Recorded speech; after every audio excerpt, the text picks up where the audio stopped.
You're listening to the Corbett Report. Welcome, friends. James Corbett here, CorbettReport.com. Today is the 9th of November, 2016, and today we are talking once again to Spiro Skouras of Newsbud.com, and people will remember that earlier this year, there was the first round of fundraising for Newsbud to get it launched and started, and that was a success, not just a successful Kickstarter, it was in fact the most successful journalism Kickstarter in the history of Kickstarter, from what I understand. But let's get some more details on that from Spiro himself. Spiro, thanks for joining us on the program today. Thank you for having me, James. Am I getting that right? It was the largest funded Kickstarter, journalism Kickstarter in the history of the site? And that's right. It is the most funded journalism project in Kickstarter history. Something that we're very proud of, and obviously something that could have only been achieved due to everyone who supported the campaign. Absolutely right. Okay, so that campaign wrapped up in June and was successful. Now we are in the second round of funding to get Newsbud not just launched, but super launched into upper orbit. Let's talk about the new campaign and what's happening now.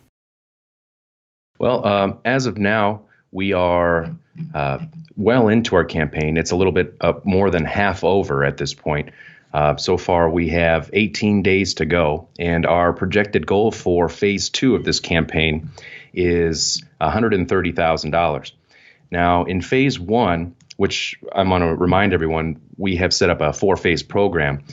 Phase 1 was successful, and we exceeded our goal by $20,000. So here in phase 2, we've actually reduced the goal from 150 down to 130. And we have 18 days to go to reach our goal, and we're hoping that everyone will pitch in their support to make this happen, make this possible for us here. All right, let's talk about, okay, so that first round of funding ended in June, and now here we are in November. Talk us through what's happened over the last 4 or 5 months. Well, since we received our funding, it does take a little bit of time to go through the process for Kickstarter to transfer the funds and everything. Since then, we have started to establish the framework for our organization, which is critical for any organization. You got to build it from the ground up. We have made purchases for equipment, purchases for training. We've been training our people on some of this equipment. We've actually been hiring people. We've made some outstanding additions to the team, people like Kurt Nimmo and many others. I believe we have a staff of about 11 people right now. We've had website development. We've done a total remodel to our website, gave it a facelift. It looks great. We've updated the mobile responsiveness for our site. We've added numerous different shows like Professor Philip Kovacevic, Russian newspaper monitor, as I mentioned before, Kurt Nimmo's geopolitical report, which is a great show. We've also made some other additions to the team, such as other writers and analysts. And there's a whole lot of things that take place behind the scenes for a startup that a lot of people don't really see or understand unless they're actually involved in that process. So a lot of the stuff that we've been doing has been taking place behind the scenes, but we're getting to the point now to where we're rolling out with our productions, and whether that's our own exclusive articles, our own exclusive videos, we have our own daily news picks that are on our site, a whole lot that we're looking to offer. And if and when we're successful with phase 2 of this campaign, we have some more exciting things coming up.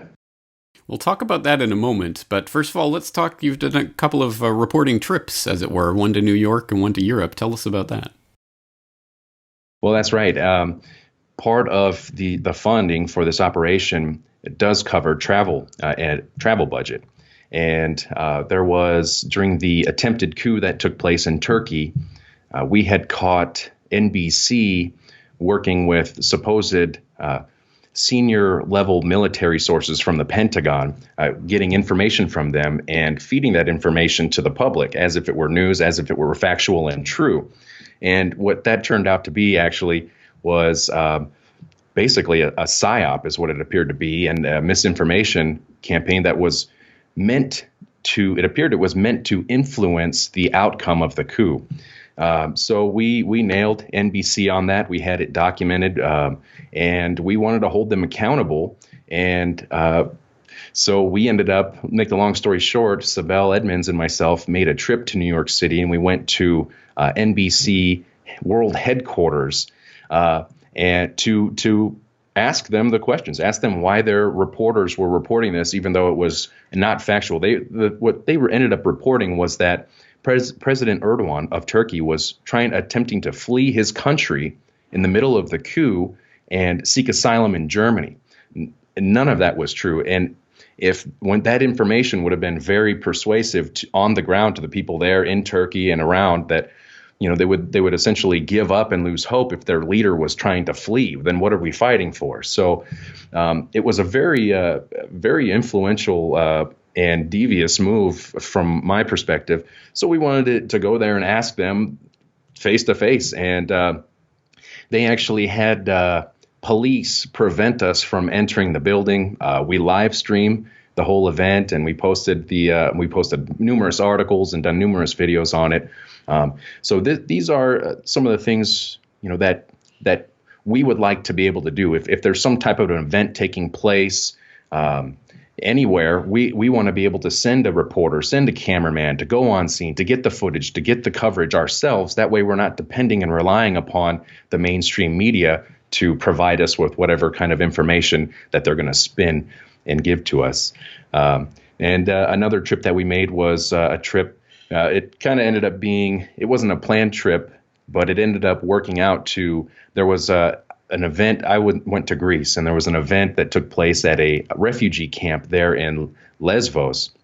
And what ended up happening, there was a fire and a riot, and according to the media, that took place there. And we were able to get there and take a look at what was taking place, and the media totally spun the whole thing. There was the fire, which they said burnt down like half of the refugee camp, was very small, very contained. We couldn't even see any fire damage. We ended up talking with some of the refugees. We ended up talking and interviewing locals and getting their perspective. And wouldn't you know it, it is completely different from what the media would have everyone believe, that Lesbos and Greece is just being totally overrun and destroyed because of these refugees, when it's not all it's cracked up to be. There's a whole lot more going on behind the scenes there, and we have a lot more information and presentations that we're going to be providing here soon on that, as it's a big topic. Right, and I'm looking forward to that, and people might remember we discussed that in a recent Newsbud roundtable that I was a guest on, talking about the refugee situation. So there's been a lot of reporting going on, but we're now a couple of weeks away. Sunday, November 27th is when the campaign officially wraps up, and looking to hit that $130,000 mark. If and when these Phase 2 funding is successful, what do you want to accomplish with this new round of funding? Well, in Phase 2, we're looking to continue to build our team, and this is also going to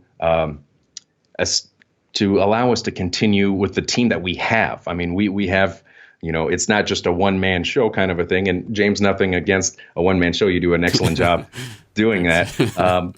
But we're establishing a team where these people have to pay bills, and we want to have them full time and to be able to commit themselves full time. And then we also are looking to expand. We're looking to hire another full-time producer. We're looking to hire some more investigative journalists, full-time web administrators, part-time senior analysts, have that travel budget there.